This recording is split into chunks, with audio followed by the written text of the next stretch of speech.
وقت سن رہا ہے. ہم جب ایک کی طرف کان لگاتے ہیں تو دوسرے کی ہماری سمجھ میں نہیں آتی, تیسرے کی سنتے ہیں تو پہلے دو سے رہ جاتے ہیں. اللہ ہر وقت ہر ایک کی سن رہا ہے. تو یہ اعتراض اور اشکال ہمیں اس لیے ہوتا ہے کہ ہم اللہ کو اپنے اوپر قیاس کر رہے ہوتے ہیں. ایک بات خوب اچھی طرح سمجھ لو, خوب اچھی طرح, کہ جو لوگ بھی مذہب کے مخالف ہیں نا, مخالف,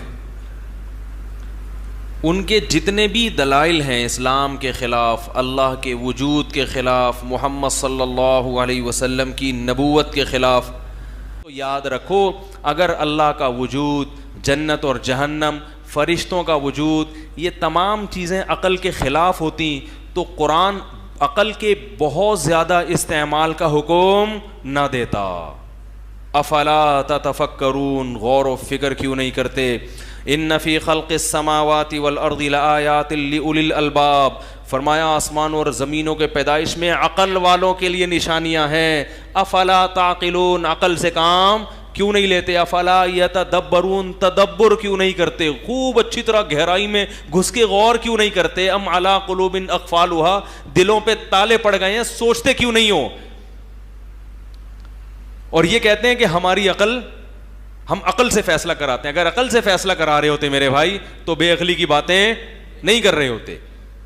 تو یہ کہہ رہے سائنسدانوں کی سمجھ میں فرشتے نہیں آ رہے, تو سائنسدان کی سمجھ میں تو دوسرا سائنسدان نہیں آ رہا ہوتا, بعض دفعہ اس کی تحقیق نہیں آ رہی ہوتی. تو ہر چیز کو اللہ نے ایک محدود صلاحیت دی ہے. آنکھ کی ایک محدود صلاحیت, کانوں کی ایک محدود صلاحیت, سونگنے کی ایک محدود صلاحیت, تو سوچنے کی بھی اللہ نے ایک محدود صلاحیت دی ہے. اس سے آگے دماغ اس پہ ریسرچ کر ہی نہیں سکتا ہے. تو یہ جو چیزیں ہیں فرشتوں کا وجود, یہ ہمیں اسلام سے پتہ چلی ہیں. اگر اسلام کا برحق ہونا ثابت ہو جائے دوسرے دلائل سے, تو اسلام جو بات کہے گا اس کا برحق ہونے کے لیے الگ سے دلیل کی ضرورت نہیں ہوگی. جیسے جج کے سامنے دو گواہوں کا برحق ہونا ثابت ہو جائے کسی اور دلیل سے, تو جو دو گواہ کسی اور کے حق میں جب گواہی دیں گے تو اس گواہی کے لیے جج کے پاس الگ سے دلیل ہونا ضروری نہیں ہے, کیونکہ جج سے کے سامنے اس دلیل سے ایک چیز ثابت ہو گئی ہے جس دلیل کا برحق ہونا کسی اور دلیل سے ثابت ہو گیا ہے. بہت مشکل ہے. تو فرشتوں کا جو وجود ہے اس کا برحق ہونا ایسی دلیل سے ثابت ہے جس دلیل کا برحق ہونا کسی اور دلیل سے ثابت ہے. وہ دلیل کیا ہے وہ ایک الگ ٹاپک ہے, ابھی میں اس پہ بات نہیں کروں گا. تو اسلام کا برحق ہونا اتنے دلائل سے ثابت ہو چکا ہے کہ اب اسلام جو جو دعوے کرے گا ان میں ہر دعوے کے لیے آپ کے پاس دلیل کا ہونا ضروری نہیں ہے. کیونکہ اگر ہر دعوے کے لیے دلیل کا ہونا ضروری ہوتا تو پھر اسلام کی دلیل کی کیا ضرورت تھی آپ کو؟ ارے بھائی, جج نے دو گواہ بلائے کہ بھائی یہ بندہ صحیح کہہ رہا ہے غلط کہہ رہا ہے, تم گواہی دو. یہ جج اسی لیے بلاتا ہے نا کہ جج کے پاس اس آدمی کے برحق ہونے کی اس کے علاوہ کوئی دلیل نہیں ہوتی. اگر ہو تو ان دونوں کی کیا ضرورت ہے؟ تو بہت سی چیزیں ایسی ہیں جہاں سائنس پہنچ نہیں سکتی. اگر سائنس فرشتوں تک پہنچ سکتی ہوتی تو ہمیں فرشتوں کے وجود پر, جنت اور جہنم کے وجود پر, اور آخرت برحق ہے, موت کے بعد ایک زندگی ہے, ان چیزوں پر پھر پیغمبروں کی ضرورت, بولو بھائی, نہیں.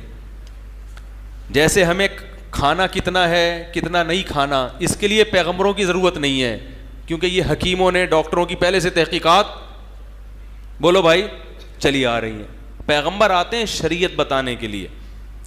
تو فرشتوں کا جو وجود ہے یہ قرآن و سنت سے بھی ثابت, پھر تورات اور انجیل سے بھی ثابت ہے. یہ حضرت موسیٰ علیہ السلام, عیسیٰ علیہ السلام, یہودی بھی مانتے ہیں, عیسائی بھی مانتے ہیں, مسلمان بھی مانتے ہیں کہ تمام پیغمبروں نے بتایا ہے. اور یہ بھی بتایا کہ یہ انسان کی مدد بھی کرتے ہیں اور انسان کو اللہ کے حکم سے نقصان بھی پہنچاتے ہیں. تو اگر وہ چیز لیبارٹری میں نہیں آئی تو یہ اس کی علامت نہیں ہے کہ اس کا وجود ہے ہی نہیں. قرآن کہہ رہے لہو معقبات من بین یدیہ ومن خلفہ یحفظونہ من امر اللہ. اللہ فرماتے ہیں پے در پہ ایسے فرشتے آنا جانا لگا رہتا ہے جو اللہ کے حکم سے انسان کی حفاظت پہ مامور ہیں.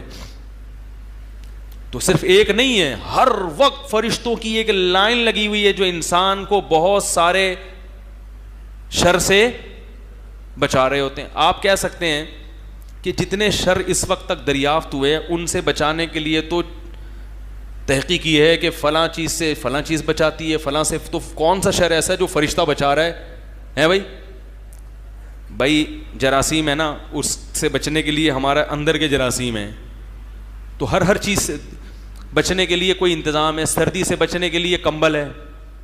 کیا خیال ہے بھائی؟ سردی ایک ایسا شر ہے جس سے بچنے کے لیے کیا ہے؟ کمبل ہے بھائی.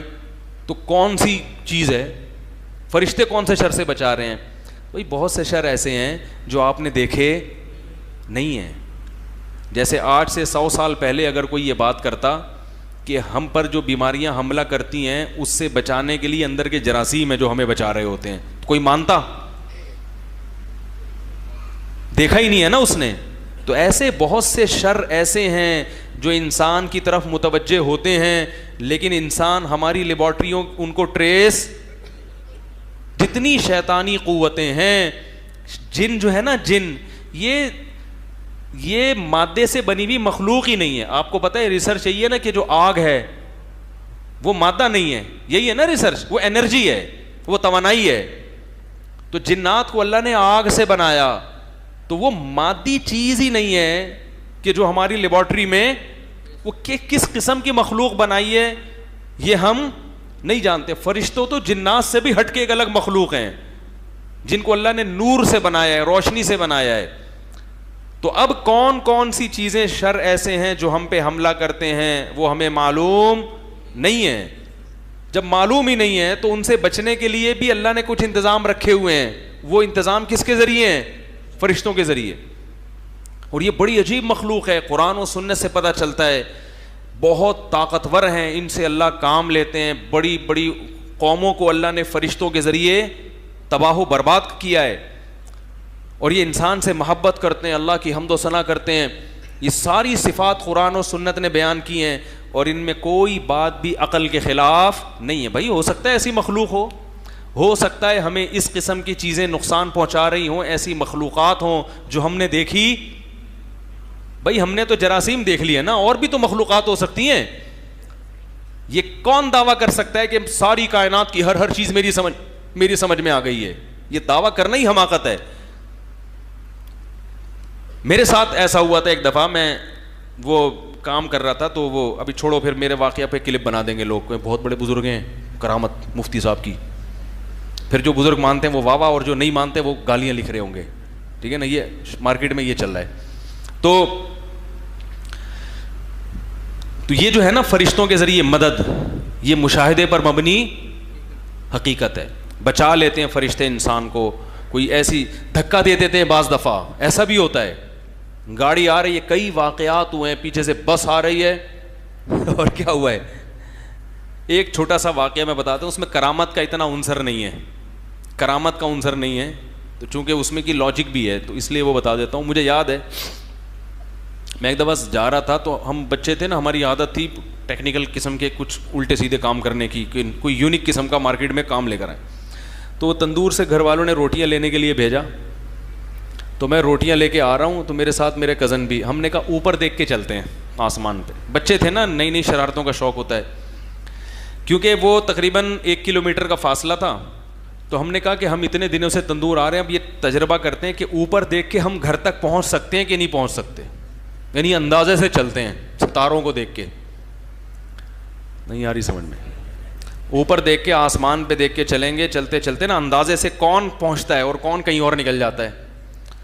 اب کیسی بے وقوفی بھائی, کچھ اللہ, لیکن بچوں تو بچے ہوتے ہیں. اب مجھے یاد ہے میں اوپر دیکھ رہا ہوں, اور دیکھتے دیکھتے دیکھتے دیکھتے جا رہا ہوں. مجھے خیال آیا بھائی کہیں بس سے نٹ, کیونکہ سڑک بھی تھی, کوئی ٹکرا نہ جاؤں. بالکل ایک پوائنٹ پہ آ کے نا مجھے خیال ہوا ہے کہ ایک دفعہ نیچے دیکھ لو. نیچے دیکھا, کھلا ہوا گٹر. ایک قدم اگر آگے ہوتا تو یہ واقعہ سنانے والا آج اس کائنات میں موجود نہ ہوتا. آپ کہتے بھائی ایک تھے, آپ کیا کہتے ہیں, بلکہ کہتے ہی نہیں, ہمارے گھر والے کہہ رہے تھے بھائی ہمارا ایک بچہ تھا, والدین کہہ رہے تھے ایک بچہ تھا تو اور مرا کیوں, وجہ موت کسی کی سمجھ میں, جتنے بھی محققین بیٹھتے وہ لکھتے کہ بچہ اللہ نہ کرے کیوں مرا, کسی کی سمجھ میں نہیں آتا, کیونکہ اس اسٹائل میں تو کوئی بھی نہیں مرا ہوگا بھائی صاحب. تو پھر مجھے اندازہ ہوا کہ بھائی ایسا تجربہ آئندہ. لیکن دیکھو اتنا لمبا فاصلہ میں نے طے کیا, بالکل جب اس کے کنارے پہ پہنچا ہوں اور اگلا قدم گٹر میں, تو یہ عین ممکن ہے کوئی اللہ کی طرف سے کوئی مخلوق ہو جس نے گردن کو نیچے, کیونکہ موت کا وقت نہیں آیا نا, اللہ نے کہا نیچے دیکھ لو ابھی, ٹھیک ہے نا, یہ واقعہ تم نے سنانا بھی ہے. یہ بھی ممکن ہے کوئی اتفاقی واقعہ ہوا ہو, بس اللہ نے بچایا تو اللہ نے دل میں ڈال دیا. تو ایسے کام بعض دفعہ اللہ فرشتوں سے بھی لیتا ہے, وہ آ کے گردن موڑ دیتے ہیں آپ کی, ٹھیک ہے نا. دل میں خیالات بھی ڈالتے ہیں فرشتے, دل میں خیالات بھی ڈال دیتے ہیں, جیسے جنات دل میں خیالات ڈالتے ہیں وساوس, ایسے ہی فرشتے بھی دل میں خیالات ڈالتے ہیں. دوست ہوتے ہیں انسان کے, جنات جیسے دشمن ہے تو فرشتے کیا ہیں, دوست ہیں, وہ اچھے خیالات ڈالتے ہیں. تو بعض دفعہ وہ خیال ڈال دیتے ہیں, اللہ تعالیٰ اس کے دل میں ڈال دیتے ہیں, اس کو بولو نیچے دیکھو, بس بہت ہو گیا مذاق, نیچے دیکھو, نیچے دیکھا تو گٹر ہے. تو اتنا اللہ کا شکر ہے, ہم نے کہا بھائی آئندہ اس قسم کا مذاق نہیں ہوگا, دوڑ لگا لیں گے کون پہلے پہنچتا ہے, ٹھیک ہے نا, اوپر دیکھ کے نہیں چلنا. تو قرآن میں ہے نا کہ تتنزل علیہم الملائکۃ الا تخافوا ولا تحزنوا وابشروا بالجنۃ التي کنتم توعدون. اللہ فرماتے ہیں جو لوگ دین کے راستے پہ آتے ہیں, مجاہدے کرتے ہیں, قربانیاں دیتے ہیں, تو صرف اتنا نہیں ہے کہ ان کو جنت کا یقین ہے, آ رہے ہیں, ان کو فرشتوں کی طرف سے بشارتیں بھی ملتی رہتی ہیں. فرشتے ان کے کان میں آ کے کہتے رہتے ہیں, ان کے دل میں آ کے خیالات ڈالتے رہتے ہیں, ان قریب یہ آزمائش ختم ہونے والی ہے, ان قریب یہ آزمائش ختم. بشارتیں کہ اس جنت کی خوشخبری قبول کرو جس کی وسعت آسمانوں اور زمینوں سے زیادہ ہے. تو فرشتوں کی طرف سے باقاعدہ تسلیاں ملتی ہیں انسان کو, چونکہ ان لوگ کو ملتی نہیں ہے نا, کوئی دین پر چلتے ہی نہیں ہے, تو نہ تسلیاں ملتی ہیں, نہ قربانی ہے, کچھ بھی نہیں ہے, تو یہ انکار کر دیتے ہیں. جن کو ملتی ہے ان سے پوچھو, وہ کہتے ہیں ہمیں الحمدللہ, میں نہیں کہہ رہا کہ مجھے ملتی ہیں, میں تو کوئی اتنا نیک آدمی اللہ کہ مجھے بنا دے, لیکن جن کو ملتی ہیں اس کے بہت واقعات ہیں جن کو فرشتوں کی طرف سے کیا ملتی ہیں, تسلی, صبر کی. تبھی تو ان کا صبر بہت زیادہ ہوتا ہے. اور اللہ فرماتے ہیں کہ فساء قرینا, کہ جو لوگ دین کے خلاف چلتے ہیں اللہ شیطان کو, جنات کو ان کا دوست بنا دیتا ہے, اور وہ جنات ان کے دل میں الٹے الٹے خیالات ڈالتے رہتے. یخرجوہم من النور الی الظلمات, ان کو سیدھے راستے سے اندھیروں کی طرف, ہر آنے والا دن پہلے سے زیادہ برا. تو جو لوگ مذہب کے خلاف ہیں ان کی دیکھو نا, ہر آنے والا دن پہلے سے کیا ہوتا ہے ان کا, بدتر, بدتر سے بدتر ہوتا چلا جاتا ہے ان کا ہر آنے والا دن. ظاہری لحاظ سے خوشحال ہوں گے, اندر سے ٹوٹ پھوٹ, کیونکہ تسلی دینے والا نہیں ہے انسان. صرف اس مادی جسم کا نام نہیں ہے, بہت کچھ ہے انسان کے ساتھ جو ہم نہیں جانتے, کچھ جو ہمیں شریعت نے بتا دیا, بہت سی چیزیں نہیں بتائی ہیں. تو بہت کچھ ہے اس انسان کے ساتھ جو ابھی جس ممکن ہے کچھ چیزیں تحقیق میں بھی آ جائیں, تحقیق کے دائرے میں بھی آ جائیں, لیکن اس میں آپ یوٹیوب کی ویڈیوز پہ نہ جایا کریں. یوٹیوب بعد فرشتوں کو دکھا رہا ہوتا ہے, وہ مذاق اڑوانے والی بات ہے. وہ دیکھو فرشتہ آ رہا ہے, وہ فیک ویڈیوز ہوتی ہیں, وہ جب غلط ثابت ہوتی ہیں تو لوگ مذاق اڑاتے ہیں. وہ کسی نے دکھایا وہ ایک پتھر ہے آسمان اور زمین کے درمیان میں, وہ کرامت, وہ پتہ چلا ڈرامے بازی ہے, کچھ بھی نہیں ہے. تو لیکن ایک حقیقت ہے, جنات بھی فرشتے بھی. تو اسی طرح یاد رکھو, یہ جو قرآن کہتا ہے نا کہ میں ہر ایک کی بات ہر وقت سنتا ہوں, یہ ہماری عقل میں اس لیے نہیں آتا کہ ہم اس مادی زندگی کے حساب سے اللہ کو دیکھتے ہیں. اللہ کی ذات عقل سے بالا تر ہے, وہ سننے دیکھنے کے لیے اسباب کا محتاج نہیں ہے. جب وہ اسباب کا محتاج ہی نہیں ہے تو اس کے لیے نہ سننا تعجب کی بات ہے. اگر وہ یہ کہتا کہ میں کچھ چیزیں سنتا ہوں کچھ نہیں سنتا, یہ عقل کے خلاف ہو جاتا. کہ جب تو سننے کے لیے کسی عضو کا محتاج نہیں ہے, تیری ذات سنتی ہے, تو پھر یہ کیا بات ہے کہ وہ اس کو سن رہا ہے اس کو نہیں سن رہا, پھر اس کو کس بیس پہ سن رہا ہے؟ نہیں آ رہی بات میرا خیال ہے. اس کو کس بیس پہ سن رہا ہے؟ تو سب کو سن رہا ہے, نہیں سن رہا تو کسی کو بھی نہیں. اگر قدرت ہے تو ہر چیز کی ہے, نہیں ہے تو کسی چیز کی بھی نہیں ہے. تو اللہ کا علی کل شیء قدیر ہونا, اللہ کا ہر چیز کا سننا یہ عقل کے خلاف نہیں ہے. یہ دعویٰ عقل کے خلاف ہے کہ کچھ چیزیں سنتا ہے اور کچھ نہیں سنتا. یہ عقل, جیسے مشرکین یہ کہتے ہیں کہ اللہ نے فلاں معبود کو یہ اختیار دیا, فلاں کو یہ اختیار, وہ اپنی مرضی سے جو چاہیں کر سکتے ہیں. تو اللہ نے کہا کہ ان کے پاس اس کرنے کی وہ طاقتیں نہیں ہیں. جس کے پاس طاقت ہوتی ہے اسباب سے ہٹ کے کچھ کرنے کی, پھر وہ سب کچھ کر سکتا ہے. کیونکہ جب آپ کچھ کرنے کے لیے کسی سبب کے محتاج نہیں ہو تو آپ کے پاس ماورائی طاقتیں ہیں, پھر تو جو چاہے کرو آپ. ایسا معبود نہیں ہو سکتا جو کچھ تو کر سکتا ہو اور کچھ نہیں کر سکتا ہو. یہ نہیں ہو سکتا. کرے گا تو سب کچھ کرے گا, نہیں کرے گا تو کچھ بھی نہیں کر سکتا. تو اس لیے اللہ نے فرمایا کہ اسروا قولکم او اجہروا بی, اپنی باتوں کو چھپا کے کرو یا سب کے سامنے ظاہر کر کے. انہ علیم بذات الصدور, وہ سینوں کے بھیدوں کو بھی جانتا ہے. کیونکہ جب وہ جانتا ہے تو جاننے میں پھر چھوٹی بات ہو بڑی بات ہو, سوچنے کی حد تک ہو یا بولنے کی حد تک ہو, پھر سب چیزیں اس کے اختیارات کے دائرے میں آتی ہیں. کوئی چیز پھر اس کی دسترس سے باہر نہیں ہے.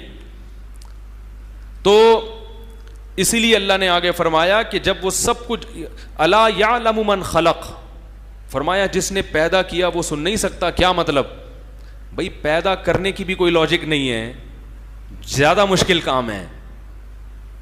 کسی چیز کو بنانا زیادہ مشکل ہے, اس کے معاملے میں نالج رکھنا یہ نسبتاً آسان ہے. تو جو مشکل کام جس نے کر کے دکھا دیا بغیر کسی سبب کے تمہیں بنا دیا, جو آج تک سائنسدانوں کی سمجھ میں نہیں آ رہا, الٹی سیدھی تھیوری لا رہے ہیں, کوئی کہہ رہا ہے یوں بنا تھا, کوئی کہہ رہا ہے بندر تھا. وجہ کیا ہے کہ جب سمجھ میں نہیں آ رہا تو بجائے اس کے کہ اعتراف کر لیں یار ہماری سمجھ میں نہیں آ رہا, ٹھیک ہے نا, بس اللہ نے بنا لیا, اس اعتراف کرنے کے بجائے کچھ نہ کچھ تھیوری گھڑتے رہیں گے کہ نہیں اس طرح ہوا ہے, اس طرح ہوا ہے, اس طرح ہوا ہے. میں تو سائنسدانوں سے اللہ کا انکار کرتے کہتے ہیں تم صرف یہ ثابت کر دو نا خربوزہ کیسے بنا ہے, خدا کی قسم مان لوں گا میں. ایک خربوزے کا وجود میں آنا یہ اتفاق سے ممکن نہیں ہے. کیسا عجیب ہے کہ آپ خربوزے کا بیج بوتے ہیں, خربوزے کے بیج زمین میں ڈالا, کھاد مٹی پانی سے بیل نکلی, اس میں دوبارہ سے خربوزے نکلے, ان میں دوبارہ وہی بیج ہیں, پھر اس سینکڑوں بیج, پھر اس بیج میں سے ہر ایک بیج میں وہی صلاحیت, جتنے بیج ہیں ان سب کو دفن کر دو, ہر بیج سے اسی طرح بیلیں, اسی طرح ہزاروں لاکھوں خربوزے, ہر خربوز میں کروڑوں بیج, پھر ان کروڑوں بیجوں کو زمین میں ڈالو, کروڑوں سے اربوں. یہ سائیکل جو چل رہا ہے, اس سائیکل کی ابتدا کیسے ہوئی بھائی؟ اگر اس میں چینجنگ ہو رہی ہیں شروع سے تو پھر اب کیوں نہیں چینجنگ ہو رہی؟ یہ کچھ اور تھا اور کچھ اور سے اس نہج پہ پہنچا ہے بھائی, ٹھیک ہے نا. تو اس نہج پہ آ کے گھومنا کیوں شروع کر دیا اس نے؟ یہ خربوزے سے تربوز کیوں نہیں بن رہا؟ یہ کچھ اور طرف کیوں نہیں جا رہا؟ ایسا زبردست خوبصورت سرکل اور اتنا عجیب. دیکھو ایک چیز گول دائرے میں گھوم رہی ہو نا, وہ اتنا عجیب نہیں ہے. ایک چیز ایسے پروسیس سے کہ ہر مرحلہ پہلے سے بالکل مختلف اور نتیجہ پھر اسی پہ آ کے. بیج ایک بالکل الگ چیز ہے, اس کو آپ نے ڈالا زمین میں, گوبر مٹی کھاد اور دھوپ روشنی سے وہ کیا بن گئی؟ چھوٹا سا پودا. یہ بیج سے بالکل ایک ڈفرینٹ چیز ہے, بالکل ایک الگ چیز ہے. وہ پودا بڑا ہوتا خوبصورت بیل کی شکل میں, پھر وہ بیل چڑھتی کیسے ہے؟ ایسا لگتا ہے اتنی عقل اللہ نے اس کو دی ہے, کیسی اس کی وہ تاریں نکلتی ہیں, جہاں اس کو کہیں سہارا ملے لپٹ. جیسے کوئی شخص پہاڑ پہ چڑھ رہا ہو نا, جہاں جہاں سہارا ملتا ہے وہیں ہاتھ ڈال کے چڑھنا شروع. تو بیلوں کو بھی نا راستہ چاہیے ہوتا ہے, کوئی دھاگا لٹکا دیں فوراً اس کو پکڑ لے گی. یار ایسے سافٹ ویئر اس بیج کے اندر ڈال دیے کہ اس سے جب کونپلیں نکلیں گی تو وہ جہاں بھی راستہ ملے گا اس کے مضبوطی سے کیا کر لیں گی؟ تھام لیں گی. اور ایسے بیل پھر اوپر چڑھتی ہے بھائی, جیسے کوئی بلڈنگ پہ چڑھ رہا ہو, اوپر چڑھتی ہے, جہاں جہاں سے اس کے سرے نکلنا شروع ہوتے ہیں وہیں سے اوپر چڑھنا شروع. پھر یہ بالکل ایک الگ مرحلہ ہے. اس میں ایسا لگ رہا ہے گویا پودے میں اللہ نے سینس رکھی ہے, عقل رکھی ہے. پھر آگے ایک الگ مرحلہ, پھر اس میں پھول پیدا ہونا شروع. یہ پھول کی بناوٹ اور اس پودے کی بناوٹ بالکل ایک دوسرے سے کیا ہے؟ یعنی یہ سرکل کا اگلا اسٹیپ پچھلے اسٹیپ سے میل نہیں کھاتا. نہیں آ رہی؟ پھر پھول بنتا ہے تو پھول کی ایک لاجک کیا ہے کہ مکھیاں اور تتلیاں اس کی طرف لپکیں. وہ لپکنے سے کیا ہوتا ہے کہ نر اور مادہ ذروں کا ملاپ ہے بھائی. اگر وہ پھول نہ بنتا تو تتلیاں نہ لپکتی. یہ پری پلان ہے یا اتفاق سے ہوا ہے؟ اتفاق سے ایسی چیزیں ہوتی ہیں؟ یہ پلاننگ ہے بھائی, یہ اتفاق سے نہیں ہوا. پھر وہ پھول کی طرف جب مکھیاں آئیں گی اور وہ ان کی ٹانگوں سے وہ چپکیں گے ذرات اور نر مادہ پھولوں کا ملاپ ہوگا تو نیچے دوبارہ سے خربوزہ اگنا ہے بھائی. اب یہ پھول کے نیچے جو پھل اگ رہا ہے یہ بالکل ایک نیا مرحلہ ہے جو پہلے مرحلے سے ذرا بھی میچ, بولو بھائی, یہ بالکل ایک ڈفرنٹ چیز وجود میں آ رہی اور وہ کچا ہوتا ہے. پھر وہ کچا ہوتے ہوتے ہوتے ہوتے پک کے, پہلے تو کڑوا ہوگا, ہوتے ہوتے ہوتے پک کے بالکل رنگ بھی پیلا اور کڑواہٹ سے مٹھاس میں تبدیل. یہ بالکل ایک الگ چیز وجود میں آ گئی. پھر کمال ہے قدرت کا کہ جب آپ اس کو کھول کے دیکھو تو وہی بیج جس کو آپ کو اس میں نظر آئے گا جو آپ نے بویا تھا. ہزاروں بیج نظر آ جائیں گے آپ کو اس کے اندر. ہر مرحلہ پہلے سے کیا ہے؟ الگ ہے. ہر مرحلہ پہلے سے الگ.